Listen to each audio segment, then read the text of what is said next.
কষ্ট তখন বুকের ভিতর নিয়ে আসি। আসলে এত কষ্ট করে আজকে আমাদের মন্ত্রী সাহেবের কাছে আমরা যেতে পারতেছি না। সেই হাইব্রিড অনেক দেখা যাচ্ছে, তারা যে আমাদের আগে দেয়া ছবি তুলে বিভিন্ন ফেসবুকে ছেড়ে দেয়। তখন আমাদের এতই কষ্ট লাগে যে এই সেই ছাত্রলীগ করতে করতে আজকে আমি জেল জুলুম অত্যাচার খেটেছি, কিন্তু কোনোদিন মূল্যায়ন পাইনি।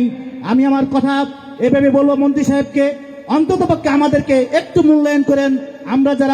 আমরা হাইব্রিড হয়ে আসি নাই, আমাদের বংশ পরিচয় আছে, আমরা বঙ্গবন্ধু আদর্শ সৈনিক। আমি বঙ্গবন্ধুর প্রেমিক নয়, আমি সৈনিক। আমি সেই হিসেবে আপনাকে বলবো, আমার পরিচয়টুকু দেওয়ার মতো আমাদের কমিটিটা অন্তর্পক্ষে আপনি আমাদেরকে দিয়ে দিবেন, এ আমার অনুরোধ হল আপনার প্রতি। আর আমাদের কোনাবাড়ি আওয়ামী লীগ আসলে আমরা যতটা শক্তিশালী মনে করি ততটা শক্তিশালী নয়, অনেক দুর্বলতা আছে এখানে। আপনারা অবশ্যই এগুলো ফাইন্ড আউট করবেন, অবশ্যই দেখবেন, সেই অনুরোধ আপনার কাছে রইল। এবং আমার পক্ষ থেকে আবারও মুজিব শুভেচ্ছা সবাইকে। যদি আমার কথায় কষ্ট পেয়ে থাকেন ক্ষমাশূন্য দৃষ্টিতে দেখবেন। এবং সর্বশেষ, যতদিন রবে পদ্মা মেঘনা গৌর যমুনা বহমান, ততদিন রবে শেখ মুজিব তোমার কীর্তি বহমান। এই বলে আমি আমার বক্তব্য শেষ করছি। জয় বাংলা, জয় বঙ্গবন্ধু, জয় হোক মেহনতি মানুষের।